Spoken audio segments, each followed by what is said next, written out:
Hello दोस्तों, नमस्कार। आपका स्वागत है आपके अपनी YouTube channel target test exam पर। दोस्तों, हम लोग यहाँ पर कला वर्ग के जो पूरे 50 क्वेश्चन होते हैं पूरे यहाँ पर पेपर करेंगे। तो इंपॉर्टेंट यहाँ पर सारे क्वेश्चंस हैं। और देखिए, कला वर्ग का जो पेपर होता है तो उसमें आपका पहला पेपर तो सभी के लिए सेम आता है, सामान्य ज्ञान और हिंदी आएगा।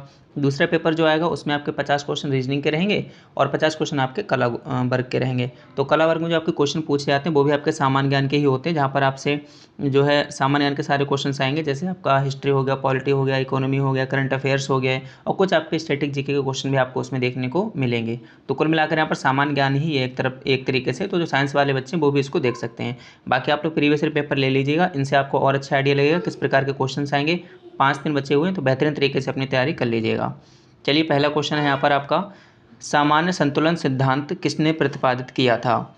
J.M. Keynes, Leon Walras, David Ricardo या एडम स्मिथ। तो सामान्य संतुलन का जो है जो आधुनिक अवधारणा थी 1950 के दशक में जो है टीर डेब्रे और मैकेंजी द्वारा दो लोगों ने इसको जो है विकसित किया था। तो यहाँ पर आपका आंसर कौन सा हो जाएगा? J.M. कीन्स और लियोन वाल्सर। लेकिन इसके बाद जो है मतलब कि 1950 में तो उसको स्टार्ट किया गया था, लेकिन उसके पहले जब विकसित करने की बात की, सिद्धांत सबसे पहले किसने दिया था? तो 1870 में जो है लियोन वाल्सर ने दिया था। तो 1870 में यहाँ पर आपसे पूछा सिद्धांत, कंफ्यूज मत हो जाना, दो तरीके से आंसर आता है। सिद्धांत किसने दिया? लियोन वाल्सर ने। फिर उसके बाद आगे जाकर इसको मतलब मॉडिफाई किसने किया? तो आपका जो है टीर डेब्रे और मैकेंजी ने किया। तो आप इसमें जो है कंफ्यूज मत होना। तो लियोन वाल्सर इसका सही आंसर होगा। 52 है आपका, भारत के राष्ट्रपति के पद के लिए कौन सा पद दिलाता है? भारत के गवर्नर जनरल, भारत के मुख्य न्यायाधीश, भारत के प्रधानमंत्री या भारत के उपराष्ट्रपति। तो 52 का आंसर आपका बी यहाँ पर करेक्ट हो जाएगा। भारत के मुख्य न्यायाधीश जो है शपथ दिलाते हैं भारत के राष्ट्रपति को। 53 है, निम्नलिखित में से किसने संप्रभुता के अद्वैत सिद्धांत दिए थे? ऑस्टिन, डार्विन, अरस्तु या फिर मार्क्स। तो 53 का राइट ऑप्शन आपका क्या हो जाएगा? ए हो जाएगा, ऑस्टिन। 54 है, वर्ष 1917 में महात्मा गांधी जी द्वारा चंपारण से कौन सा आंदोलन शुरू किया गया था? सत्याग्रह, असहयोग आंदोलन, भारत छोड़ो आंदोलन या स्वदेशी आंदोलन। तो 54 का आपका कौन सा आंसर हो जाएगा? ए हो जाएगा, सत्याग्रह आंदोलन। ठीक है, जो कि बिहार के चंपारण से शुरू हुआ था। चीन सागर में आने वाले उष्णकटिबंधीय चक्रवात का क्या नाम है? तूफान, बवंडर, ट्विस्टर या फिर टाइफून। तो 55 का आंसर क्या हो जाएगा? डी हो जाएगा, टाइफून। वैष्णवी आंदोलन इनमें से किसके विरुद्ध शुरू किया गया था? पेड़ों की कटाई, स्त्री असमानता, पशु हत्या या प्रदूषण वृद्धि के लिए। तो 56 का आपका राइट ऑप्शन क्या हो जाएगा? ए वाला हो जाएगा, पेड़ों की कटाई के विरुद्ध जो है ये वैष्णवी आंदोलन शुरू किया गया था। निम्न में से समाजशास्त्र के समन्वयात्मक संप्रदाय के समर्थक कौन हैं? शोरोकिन, दुर्खीम, गिन्सबर्ग या फिर ये सभी। तो 57 का राइट ऑप्शन हो जाएगा ये सभी। क्वेश्चन नंबर आपका 58 है, सामाजिक संविधान सिद्धांत के प्रतिपादक कौन थे? गिनिंग्स, रूसो, जॉन हावर्ड या इनमें से कोई नहीं। तो 58 का आपका राइट ऑप्शन भी हो जाएगा, रूसो जो है सामाजिक संविधान सिद्धांत के प्रतिपादक है। 59 है आपका, आधुनिक दर्शन का जनक किसे माना जाता है? ये ऐसे वाले क्वेश्चन आप जो है बीएड में पढ़ोगे, जब बीएड कर रहे होगे तब आपको इस प्रकार के क्वेश्चन आते हैं। आधुनिक दर्शन का जनक René Descartes, Immanuel Kant, George Berkeley या फिर जॉन लॉक। तो 59 का आपका करेक्ट आंसर क्या हो जाएगा? ए हो जाएगा, रेने देकार्त। ठीक है, जो कि दार्शनिक होने के साथ साथ एक गणितज्ञ भी रहे थे। रेने देकार्त किस देश के दार्शनिक थे? इंग्लैंड, जर्मनी, ग्रीक या फ्रांस। तो 60 का राइट आंसर हो जाएगा आपका ऑप्शन डी, फ्रांस। 61 है आपका, मैं सोचता हूँ इसलिए मैं हूँ, यह किसका प्रथम आर्य सत्य माना जाता है? बेनेडिक्ट स्पिनोजा का, चार्वाक, रेने देकार्त या रजनी। तो 61 का आपका राइट ऑप्शन हो जाएगा सी, रेने देकार्त का ये जो है कथन है। मनोवैज्ञानिकों द्वारा व्यक्ति के रोगात्मक लक्षणों का पता करने के लिए किस विधि का प्रयोग किया जाता है? प्रेक्षण, प्रयोगात्मक, नैदानिक या फिर क्षेत्र अध्ययन। तो 62 का राइट ऑप्शन हो जाएगा आपका सी, नैदानिक विधि या फिर इसे क्या कहते हैं? केस विधि, केस स्टडी मेथड भी कहते हैं। इसके बारे में डिटेल में आप पढ़ोगे बीएड में। 63 है यहाँ पर, क्रेस्मर द्वारा दिए गए व्यक्तित्व के वर्गीकरण में छोटे, मोटे, चौड़े तथा गोल व्यक्ति किस श्रेणी में आते हैं? एथलेटिक्स, एस्थेनिक्स, पिकविंस या डिस्प्लास्टिक। तो 63 का राइट आंसर आपका सी हो जाएगा, पिकविंस। निम्नांकित में से संवेदना की परिभाषा क्या है? केवल घ्राण द्वारा अनुभव, केवल स्वाद द्वारा अनुभव, स्पर्श अनुभव, प्रत्येक वस्तु का अनुभव। तो 64 का राइट आंसर आपका हो जाएगा डी, प्रत्येक वस्तु का अनुभव। जैन दर्शन में कर्म को किस रूप में देखा जाता है? बंधन, काम, मोक्ष का साधन या साध्य? तो 65 का आपका ए आंसर हो जाएगा बंधन। प्रयोगात्मक मनोविज्ञान सर्वप्रथम कहाँ आरंभ हुआ था? जर्मनी में, संयुक्त राज्य अमेरिका में, फ्रांस में या फिर इंग्लैंड में? तो 66 का राइट आंसर आपका ए हो जाएगा जर्मनी में। 67 है, बुद्ध ने अपना पहला उपदेश कहाँ दिया था? कुशीनगर, सारनाथ, अयोध्या या फिर वाराणसी? तो 67 का आपका राइट आंसर क्या हो जाएगा? महात्मा बुद्ध ने जो है अपना पहला उपदेश कहाँ दिया था? आपका बी आंसर हो जाएगा सारनाथ में। ठीक है, इनका जन्म कब हुआ था? 630 ईस्वी में लुम्बिनी जो कि नेपाल में हुआ था, और प्रथम उपदेश उन्होंने सारनाथ में दिया था। कुंभ मेला और अर्धकुंभ क्रमशः प्रत्येक कितने वर्ष के बाद लगता है? अभी तो महाकुंभ था, सभी ने अच्छे से इसके बारे में पता ही होगा, अच्छे से यूपी गवर्नमेंट ने इसको जो है सेलिब्रेट किया था। तो कुंभ मेला और अर्धकुंभ क्रमशः कितने वर्ष बाद लगते हैं वो यहाँ पर आपसे पूछा गया है। तो 12वें और 6ठे वर्ष के बाद लगते हैं। फिर यहाँ पर क्वेश्चन नंबर आपका 69 है, असहयोग आंदोलन कब वापस ले लिया गया? फरवरी 1922, मार्च 1926, मई 1929 या सितंबर 1925? तो 69 का आपका राइट आंसर क्या हो जाएगा? ए हो जाएगा फरवरी 1922।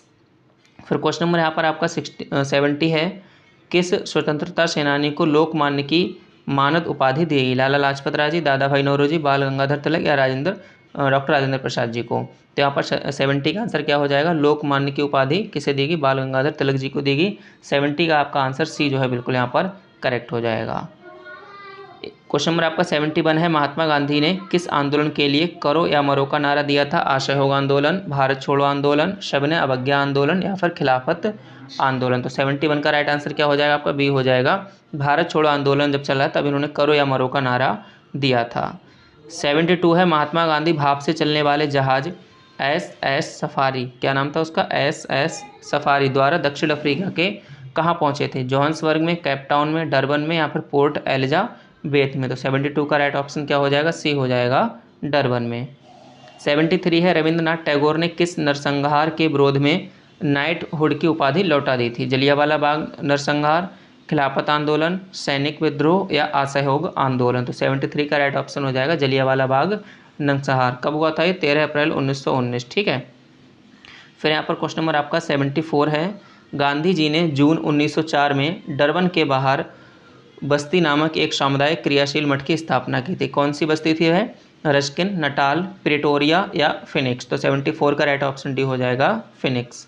75 है, प्रसिद्ध पीर पंजाल रेलवे सुरंग कहाँ स्थित है?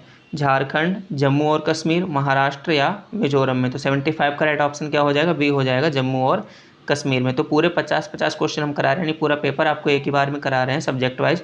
तो आप लोग क्लास को लाइक भी कर देना और क्लास को शेयर भी कर देना और चैनल को सब्सक्राइब भाई ध्यान से कर लेना। ठीक है, सारे लेटेस्ट अपडेट सब कुछ यहाँ पर आपको मिल रहा है, और अभी एडमिशन कैसे होगा, काउंसलिंग कैसे होती है, वो सभी वीडियोज़ भी आपको मिलती रहेंगी। भारत की सीमाएँ कितने देशों से लगती हैं? 4, 5, 7 और 9। तो 76 का यहाँ पर राइट आंसर क्या हो जाएगा? 7 देशों से लगती है। कौन कौन से हैं? बांग्लादेश, चीन, पाकिस्तान, नेपाल, म्यांमार, भूटान और अफगानिस्तान। क्वेश्चन नंबर आपका 77 है, मैहनसर, डूंगपुर, चूरू, नारलाई शहर भारत के किस राज्य में है? उत्तर प्रदेश, मध्य प्रदेश, राजस्थान या उत्तरांचल? तो 77 का आंसर क्या हो जाएगा आपका? सी सही हो जाएगा राजस्थान। 78 है, त्रिपुरा अपने उत्तर, दक्षिण और पश्चिम में किससे घिरा हुआ है? म्यांमार से, चीन से, थाईलैंड से या फिर बांग्लादेश से? तो 78 का राइट ऑप्शन आपका क्या हो जाएगा? डी यानी कि बांग्लादेश से। ठीक है, फिर क्वेश्चन नंबर आपका 79 है, ढलाई और उनाकोटी किस राज्य के जिले हैं? मिजोरम, असम, त्रिपुरा या नागालैंड? तो इस प्रकार के भी क्वेश्चन आपको देखने को मिल सकते हैं। तो यहाँ पर त्रिपुरा हो जाएगा। कुल मिलाकर जितने ज़्यादा क्वेश्चंस की आप प्रैक्टिस करेंगे उतना ही ज़्यादा आपके लिए हेल्पफुल रहेगा। 5 दिन बचे हुए हैं तो अच्छे से आप practice plus previous year question दो ही चीज़ें करो। पोर्ट ब्लेयर कहाँ की राजधानी है? अंडमान और निकोबार द्वीप समूह, दादर और नगर हवेली, पुडुचेरी या लक्षद्वीप? तो 80 का आंसर आपका ए हो जाएगा अंडमान और निकोबार द्वीप समूह। फिर क्वेश्चन नंबर आपका 81 है, भारतीय संविधान का कौन सा अनुच्छेद अनुसूचित क्षेत्रों और जनजातीय क्षेत्रों के प्रशासन से संबंधित है? आर्टिकल 214 या फिर 240, 244 या 248? तो 81 का सी आंसर हो जाएगा अनुच्छेद 244। 82 है, भारतीय संविधान का कौन सा अनुच्छेद ये कहता है कि प्रधानमंत्री की नियुक्ति राष्ट्रपति द्वारा की जाएगी? आर्टिकल 81, 59 1 या फिर 75 फर्स्ट या अनुच्छेद 80 फर्स्ट? तो 82 का राइट ऑप्शन क्या हो जाएगा? अनुच्छेद 75 फर्स्ट कहता है कि राष्ट्रपति प्रधानमंत्री की नियुक्ति करता है और उसके तत्पश्चात जो है प्रधानमंत्री की सलाह पर पूरा जो है मंत्रियों की नियुक्ति होती है। लोकसभा में सदस्यों द्वारा निजी विधेयक पेश करने की सूचना अवधि क्या होती है? 1 माह, 3 माह, 5 माह या फिर 6 माह। तो 83 का राइट ऑप्शन आपका ए हो जाएगा, 1 माह। 84 है, कौन सा मौलिक अधिकार अल्पसंख्यकों के हितों के संरक्षण की बात करता है? शिक्षा का अधिकार, शोषण के विरुद्ध अधिकार, संवैधानिक उपचारों का अधिकार, सांस्कृतिक और शैक्षिक अधिकार। 84 का राइट ऑप्शन आपका डी हो जाएगा, सांस्कृतिक और शैक्षिक अधिकार। कायाकल्प और शहरी परिवर्तन के लिए अटल मिशन अमृत किस मंत्रालय के अधीन है? आवास और शहरी मामले, मानव संसाधन विकास, स्वास्थ्य और परिवार कल्याण या फिर गृह मंत्रालय। तो किस मंत्रालय के अंतर्गत है? आवास और शहरी मामले। 85 का आपका ए आंसर जो है बिल्कुल यहाँ पर सही हो जाएगा। 86 है, कोयम्बटूर को दक्षिण भारत का मैनचेस्टर क्यों कहा जाता है? इसके ऑटोमोबाइल उद्योग के कारण, कपास उद्योग के कारण, जूता उद्योग के कारण या फिर रबड़ उद्योग के कारण। तो 86 का राइट ऑप्शन क्या हो जाएगा?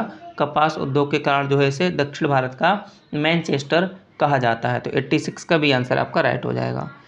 87 है, भारतीय राष्ट्रीय आंदोलन के पहले या प्रारंभिक चरण को जो 1885 से 1905 था उसे क्या कहा जाता? अंतिम, आरंभिक, मध्यम या संकटपूर्ण। तो 87 का सी आंसर हो जाएगा, मध्यम चरण भी कहा जाता है।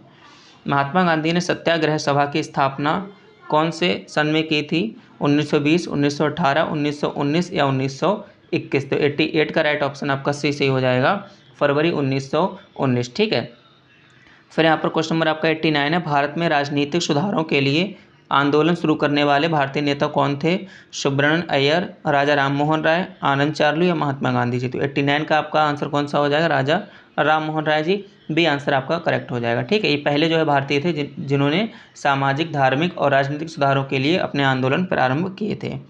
90 है, सिनेमा में इंडो फ्रांसीसी संबंधों को मजबूत बनाने में उनके योगदान के लिए फ्रांसीसी सरकार द्वारा निम्नलिखित में से किस अभिनेता को chevalier de L order arts and letters, ठीक है, नीचे लिखा है knight of the order of arts and letters से सम्मानित किया गया? कंगना रनौत, कल्की कोचलिन, प्रियंका चोपड़ा, दीपिका पादुकोण। तो 90 का भी आंसर हो जाएगा कल्की कोचलिन।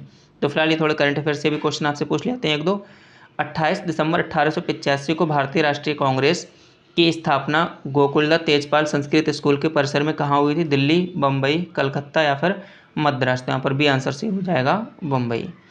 92 है, 1917 का सत्याग्रह महात्मा गांधी का पहला सत्याग्रह था और भारतीय स्वतंत्रता आंदोलन में एक बड़ा विद्रोह था। खेड़ा, भारत छोड़ो, नागरिक अवज्ञा या फिर चंपारण। तो 1917 की बात की जा रही है, इसका मतलब क्या हो जाएगा? चंपारण सत्याग्रह। ठीक है। फिर यहाँ पर क्वेश्चन नंबर आपका नेक्स्ट है, 1866 में भारत के संदर्भ में चर्चा करने और भारतीय कल्याण को बढ़ावा देने के लिए ब्रिटिश सार्वजनिक अधिकारियों को प्रभावित करने के लिए लंदन में ईस्ट इंडिया एसोसिएशन का आयोजन किसने किया? दादा भाई नौरोजी, महात्मा गांधी जी। तो इसका करेक्ट आंसर आपका ए हो जाएगा, दादा भाई नौरोजी। बाकी और भी ऑप्शंस इसमें दिए होंगे, ये रहे। क्वेश्चन नंबर आपका 94 है, निम्नलिखित में से कौन सा भारत में कृषि विपणन के मुख्य दोषों में से एक नहीं है? भंडारण सुविधा की कमी, परिवहन की कमी, अनुकूल मंडी या फिर मार्केट इंटेलिजेंस की कमी। तो यहाँ पर 94 का आंसर क्या हो जाएगा? सी हो जाएगा, अनुकूल मंडी। ये पूछा कि नहीं है, ध्यान देना। ठीक है, तो क्वेश्चन को ध्यान से पढ़ना, नेगेटिव मार्किंग भी है उत्तर प्रदेश बीएड में। तो जो क्वेश्चन आपको आते हैं उन्हीं को करना, ऐसा मत करना कि पूरे 100 आउट ऑफ 100 क्वेश्चन कराओ। ठीक है, जो नहीं आते उन्हें छोड़ देना है।